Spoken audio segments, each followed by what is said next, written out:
Hey parents, it's Mr. Abarca. Uh, I've been in communication with a lot of you folks, and I just want to say thank you, first of all. You guys are doing an amazing job with the current circumstances.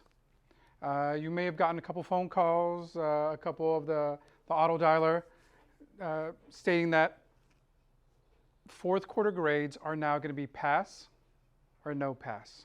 For most of the students in my class and in Mrs. Smith's class, this shouldn't be that much of a problem.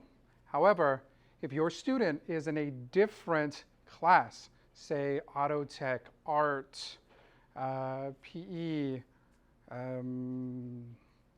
another math or science, maybe an English class, I will be contacting those teachers to see what they're doing to help your student, and also to make sure that at the end of the day they don't get a no pass grade. It's unfortunate, but under the current circumstances, this is the best scenario or situation possible. So again, we apologize for that, but that is our current reality. A lot of you guys were also asking, hey, Mr. Abarca, what kinds of things should I be doing in my home classroom? Or we've also been hearing, hey, you know what, Mr. Abarca, I'm not a teacher. I didn't train for this. I don't know what I'm doing. Guys, you're doing great. You know why? Because you're reaching out to me. You're reaching out and making sure that your son or daughter has the work that they need. So for that, thank you. I'm coming up, well, behind me, there is a schedule, and I want to kind of talk to you about how school is being run in your house and what kind of our expectations as far as teachers and as far as learning should be happening in the house. When this first started, a lot of you guys wanted work from 3 o'clock to say, from 8 o'clock to about 3 o'clock. But realistically, even when the students are at school, we're not always doing work from 8 o'clock to 3 o'clock. You have to remember that our day is broken up into different periods, and also within those periods, they're broken up into different activities. We have enrichment when students are done. A lot of our students, when they are done, they make art, they draw, they work on computer assignments, they do research, they do activities that they like. So those are things that they should also be doing at home. Remember that there's 2 breaks. There's time to talk with their friends. And I know it's different being at home, but you can still reserve little spots in your day to make sure that it's not just work, every minute of the day. And I think the biggest realization that myself, my colleagues, and parents at home have realized is that what we do in those 6-7 hours of school is going to be compressed. And there's going to be things that we're going to pull out, lessons, activities. And I think the biggest thing of being this home teacher now is preparation. I'm going to tell you the secret. Most of the time, if we're not prepared, our classes don't go well. But the more prepared you are, the more we communicate with each other to help each other out in terms of what materials you need, what is working, what isn't working. That can help your day go much more easier. So I'm going to get out of the way, and I'm going to show you our schedule, what it used to be, and what kind of it could be, depending on the level of your student. So, folks, come along with me, and I'll show you what we've been doing so far, what we kind of hope that you're going to be doing. Okay? All right, guys. So normally, our day would have been broken up into either a red day or a white day. If it was a regular day, so a day that wasn't on Monday, you would have 3 periods in a day, right? And our periods are about 120 minutes each. And they're split with a nutrition break and with a lunch break.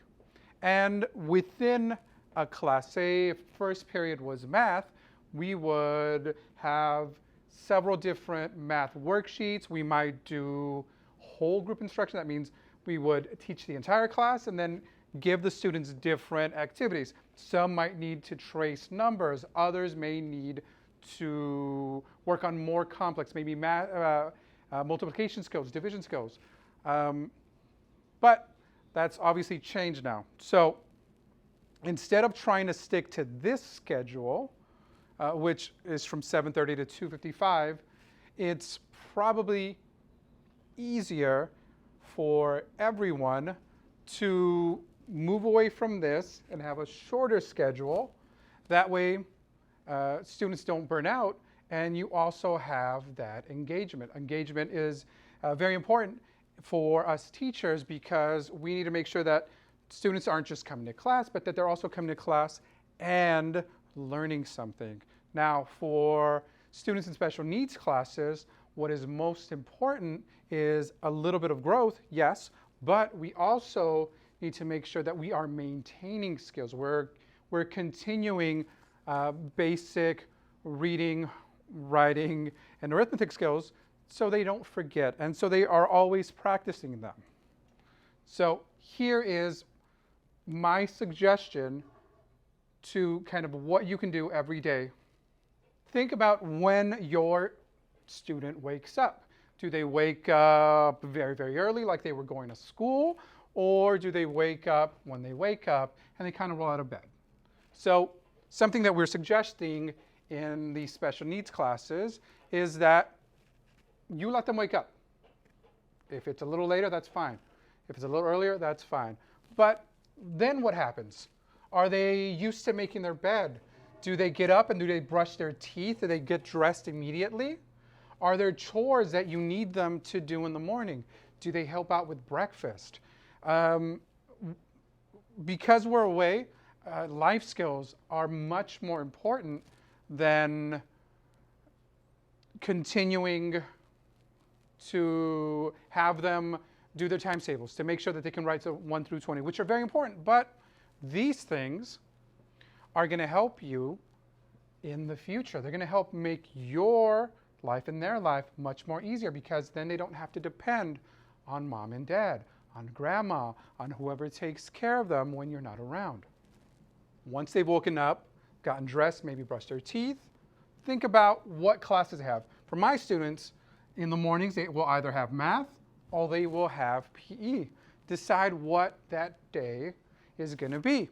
If it's a math day, well, we've got a whole bunch of examples. If it's PE, same thing. For example, if it's a math day, there are certain worksheets that I've sent home. If you need more, please let me know. Some want a little more math, and so there is a website called www.mathdrills-drills.com. That is where I get most of my math worksheets that we do in my math class. For students that are cognitively lower, we may want to think about the Starfall app or ABC Mouse. These are more simplified programs or applications that have math, English, and basic skills. But think about it. You have blocks. You have things that you can count around the house. You can count money. You can count these blocks, pencils, cans, count objects around the house. Integrate math into your day, right? Don't make it, this is the only time we can do math. We can do math all day long. Hey, go get me 2 apples. How many are there? 3? Well, if you give me 2, how many are left? 1. Basic math skills. Now, if they're going to go to PE, have them run around. They can play soccer. And this one's dead. They can play catch. Practice skills like over, under, jumping rope. Have them be active. And once we're done with this, we can either have some sort of recess or you can give them a snack. Afterwards, we can either do English or science. If you're in English class, well, have students trace letters, have them recite the alphabet. For some of the students, they like to type on the computer, on the Chromebook, on an iPad, on a tablet. Have them write a letter to somebody, either their classmates. You can mail it to the school, and I'll make sure they get it to whoever they send it to. Practice writing neat. A lot of the students write large, or they don't stick to the line. Have them practice writing neat, writing small, or have them sit down and have them read to you. Or, you know what? You read a story to them. On the other side, on science, you can watch a video on YouTube. I have students who like looking at animal videos. I have students who like to watch medical videos, videos of students going to see the doctor. Mix different colored liquids. If you got a light soda and a dark soda, mix them together. What happens? Have them be curious, right? It could be anything that's kind of scientific, right? Go collect different rocks. Have them make ice. Have them melt ice.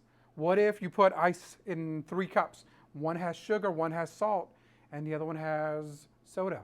What's going to melt quicker, right? If you have magnifying glasses, go and look things with magnifying glass. Flowers, these rocks, the textures of things, right? What we want for students to be doing is to be curious. When they're done with these activities, have lunch. But don't just give them lunch. What if they help you prepare the lunch? Then we have life skills. We have social studies. In life skills are more important than any other of these things. Why? Because with life skills has all these things: reading, writing, counting, money math. So count pennies. Learn different kinds of money, right? This is $1, this is $5, this is a quarter, a penny, a nickel, a dime. Have them organize things in the house by color, by size. Have them help you make teach them to make a sandwich so you don't have to make that sandwich for them. Have them help with lunch, with dinner, have them help prepare.